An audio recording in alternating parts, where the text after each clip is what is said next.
Welcome to the creative brain of Dean Hawk. Get ready to be challenged, inspired, and equipped to become a better ministry leader.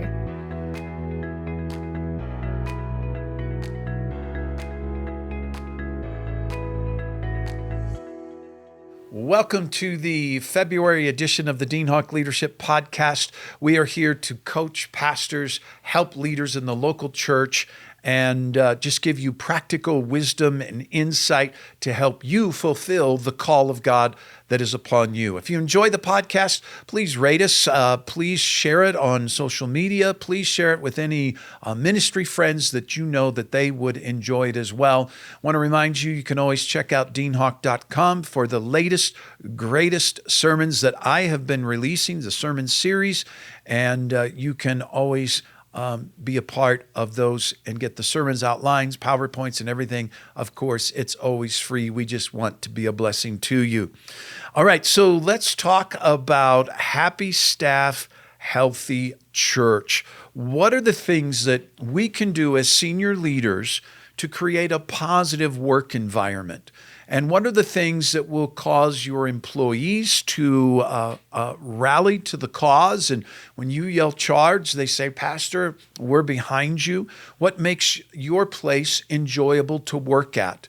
Because here's what the world can confirm for us is workplace happiness is not based completely on money. There are all kinds of factors that go into it. And I recognize that we as churches might not have the budgets, the deep pockets to pay people on a level that competes with outside what they could go get working in a secular position.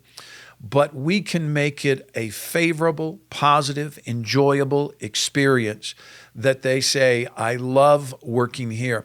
So I'm just going to share with you, I don't know, about 15, no, there's about 24 things that I'm just going to bust through, give you some ideas, get your phone out, jot down some ideas that triggers with you. I'm going to begin with the obvious, pay as generous as you can.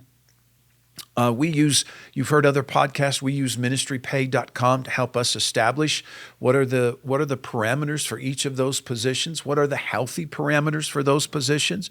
It shares what is at 25 percentile, 50, 75, 90 percentile for a person with that experience and that church annual budget. I use typically I'm not concerned about church attendance when I'm using them.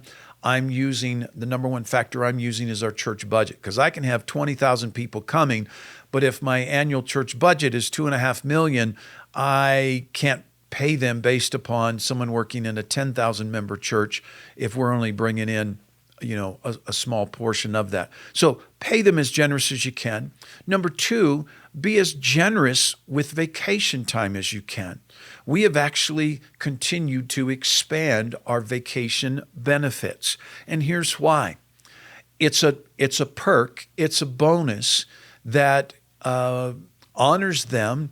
And in all technicality, it doesn't cost us, because we tell them if they're going to be gone, you need to raise up your leaders and you need to have your ministry areas covered while you're gone. And so we've just found that the more generous we can be with vacation time, that's a bonus that will bless people. Number three, give them gift cards and small bonuses.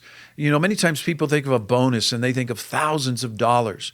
When somebody does something, just goes the extra mile, does something in secret that nobody else saw, and you notice that, man, they put in the extra effort and they didn't ask for anything, do anything, that's when maybe Kim or I will pick up a $50 gift card and we will just bless them with a little handwritten note, or somebody pushes through on a big event, somebody pushes through on a big event, does just a great job. We'll just have our accounting department, just give them a couple $100 extra just to say, we recognize you, we see you. Number four, provide health insurance for the employee. Back in the day, many years ago, we used to we used to supply insurance for the employee and all of their dependents. And as you well know, insurance has become so astronomically high that it would almost be more than their salary in some instances and cases, depending on the number of dependents and so forth. But what you can there, offer that insurance, or if they're going to use one of these health providers of networks, maybe where you pay their membership fee and cover that fee for them and make it part of their salary then. Number 5, we provide, this is a benefit I love, is we provide free counseling for our employees and their family members. And so if they're experiencing issues, challenges, feeling depressed, going through a tough situation, feel like they need to talk to someone, their marriage could use a little perk up, whatever it might be, maybe they need some parenting advice, we believe in investing not just as them as an employee, but as a person, because we know that when they're happy at home, they're going to be happy at work, and that's ultimately creating a healthy church environment. Number 6 is we have weekly staff meetings with a written, known, posted agenda. We use OneNote is that everyone has access to. They can put things in there on the agenda. They see what's coming up. But you say, well, that's kind of basic, Dean. You'd be surprised at the number of staff members that I have talked to over the years that they do not have a regular on point staff meeting where they are hearing from the senior leadership. And so pastors, you need to be there. We do ours. I have a creative meeting with my worship and production team that we meet at 9 a.m. to 10 a.m. on Monday morning, and at 10:15 a.m. until about 11:30, maybe 11:45, we are having our lead team meeting. And then other meetings happen with office assistants and so forth, and departments happen throughout the rest of the week. But those are the 2 standing staff meetings that lead and direct this organization. And I knew my staff meetings were going too long when this was in the first couple years of the church, and a staff member bought me the book, Death by Meeting. And here's what I would tell you. If you are intentional and your words are precise and you're meeting on a regular basis, there shouldn't be a need for an extended marathon meeting, because you probably need to go and do your homework and everyone needs to come back and do that. 7th thing we do is we have once a month all staff meetings. Now this is for anyone and everyone who is employed from part-time to full-time. Once a month on a Thursday morning, we gather together, we have breakfast together. We'll usually have some kind of interactive fun and some games and get to know some things. One of our staff members will share their testimony where we can get to know their spiritual journey. And then this is a time of vision casting for me as the pastor. It's a time to inform and educate on upcoming events, services, projects, outreaches, or changes or transitions that are going to be happening. And so that's been very, very beneficial. Number 8, engage your staff members personally. Know and use their names. When you're walking around the facility and you see somebody, and this includes your volunteer teams, people that are helping in the church office, just be sure, acknowledge them, call them by name, look them in the eye, stop and just have some time to interact with them. Number 9 is what I call our accountability lunches. This is where Kim takes the female pastoral staff. I take the male pastoral staff. We each go to our own locations. About once a month, we'll do the lunch together. But this is our accountability lunch. And this some might be thinking it sounds like an interrogation lunch. This is our brotherhood and sisterhood kind of lunch. When I take these guys to lunch, my goal is not to talk church, shop, or work. My goal is to connect us as a team and team members on a personal level. We might talk sports, we might talk kids, we might talk pets, we might talk what we did this last weekend. And it's just a time of camaraderie and building that relationship and fellowship together. And then towards the end of the lunch, then it does shift to that accountability piece of what's God doing in your life. What is the Holy Spirit teaching you and showing you? Where have you been reading in the Scripture? What's your devotional time, and what does that look like? And what is that? What stands out to you? And so myself included, we go around the table and we share what we saw in our devotional time that morning, or what the Lord's been teaching us, or some things we're praying about or navigating through. And those become very close, intimate, personal times that bonds us together as a team and creates a happy staff, which creates a healthy church. Number 10, be an accessible leader. I'm not saying that you have to have a revolving door and people can just come and go whenever they want. Pastor, I need to talk to you.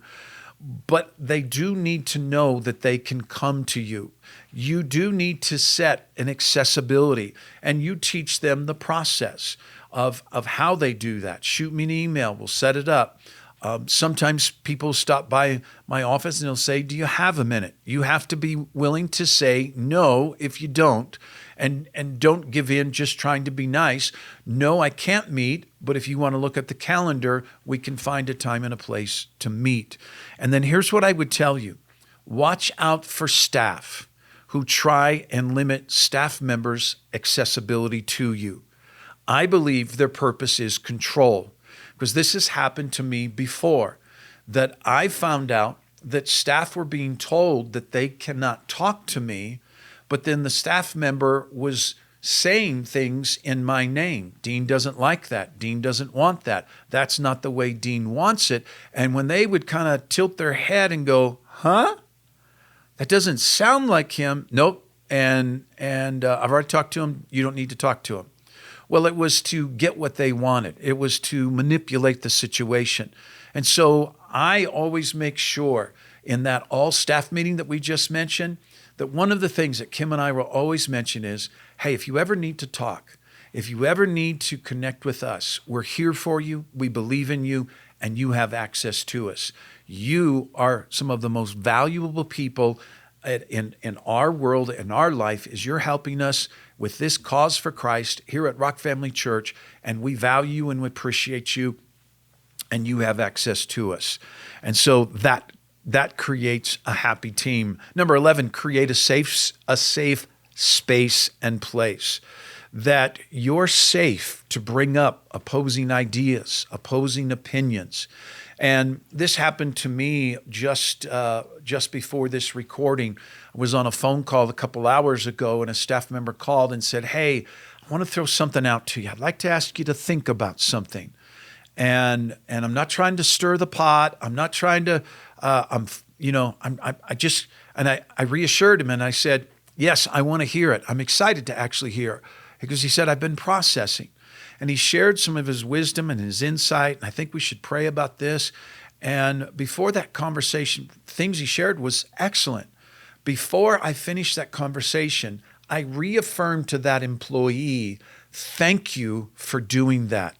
I admire you for coming and saying, I think we need to think and look at this another way. I said, I don't want everyone to think like me and be like me, and Pastor didn't see it, he didn't say anything, so I'm not going to say anything. I see in part and I know in part, but collectively we can do a lot more. Then one of our big things that we love to do is to have an all-staff family summer party with the kids and spouses that we usually host it at our house. We have a large backyard and we barbecue something, and we've got a volleyball net up, and it's just a great time for our staff family to interconnect. The kids play together. We love having them over to our house, and that would be something I would encourage you to do 1 or 2 times a year, as including spouses and kids. All right, number 13 is value your staff members' spouse and children. Know their kids' names. Value and respect their family time. That maybe it's Worship Wednesday and one of their kids has something going on at the school, and they say, hey, could I ditch on the worship night My son's got something XYZ at school. Yes, we affirm family first here. My youth pastor's daughter played in volleyball, and the tournament that started Friday and went all Saturday rolled over to Sunday morning. I said, I don't want to see you here Sunday morning. Get your responsibilities covered and go be at your daughter's final game. Then number 14, take them to lunch one-on-one. And I'm talking men to men and women to women, obviously, just for clarity. But and that might be me taking our maintenance guy to go grab a bite to eat, just saying, hey, let's go get some tacos. Could be taking one of our production guys or one of our pastor guys, because it's a different atmosphere when it's one-on-one versus like our pastor's lunch when it's a collective. And it always creates a safe space, as we just were mentioning, that maybe my children's pastor says, you know what? Wow, I've got his attention one-on-one. I'm going to throw this idea out and see how he responds to it. But if you're going to eat, I would tell you, if you're going to go grab a burger, don't do it alone. Take somebody with you. And then some practical things that we like to do around the church office during the week and over the weeks and months is periodically we'll let people know, usually try and give them a day or two in advance, that we say, hey, we're catering in lunch on Thursday. So-and-so's got the menu. Let them know what you want. It's lunch at 11:45. We all just want to sit down, have a staff lunch. That's office assistants, office volunteers, maintenance people, pastors, whoever's in the building. We're gathering together for a lunch. Then it's always fun when somebody says, I'm making a Starbucks run, and they go and get everyone's Starbucks order, and God bless their car, bringing all those drinks back. But it makes it fun, just a little perk that puts a smile on people's face. And then we like to maintain a variety of snacks, treats, coffees, liquids, waters, things that we just keep in our church kitchen that are available for our staff, just to, hey, they work through lunch and they're hungry and they're looking for something and need something to munch on. We just believe in creating a positive environment and esteeming people in the little ways and the little things that says we care about you. And then number 18, I want to ask each of you as senior leaders to be an encourager. Whenever you see a staff member, be an encourager to them. Hey, I heard what happened last Sunday in youth service. I just want you to know, I think that's an amazing thing that you did there. Just encouraging. I heard we added 15 new people to our hospitality team. Way to go. Just encourage the people that are around you. Number 19, be a good listener. Be a good listener. Never position yourself that you always have to be talking. Position yourself that you are ready to listen and ready to hear what your staff have to say. And in a staff meeting, I encourage you to pull back and be a listener and let them share their ideas. Because once you share your idea, you've kind of frozen the room. I think that's a bad idea. Oh, I don't know about that idea. And now you ask for their opinions first before you share your opinion. And then make time to check in and converse with employees as you have opportunities. If you got all your work done, you've buttoned up your appointments, and you kind of look at your watch and you say, man, I'm finished. I'm kind of done for the day. It's 4:00. Everyone's still around the office. Just walk around, tap on the door. How you doing? Just wanted to check in on you. How's things going this week? Are you ready for the weekend? And just make some time for them. And then here is an extremely important one. Give them recognition and honor for their ideas, their success, for their accomplishments. Recognize them in front of the team, recognize them in front of the church. Give honor to whom honor is due. And one of the ways that you can show some value and appreciation is, number 22 is cards, notes, and sticky notes of appreciation. Just dropping a sticky note in someone's office that says, you're valuable to this team, with an exclamation point, and put a DH on it for my initials or your initials.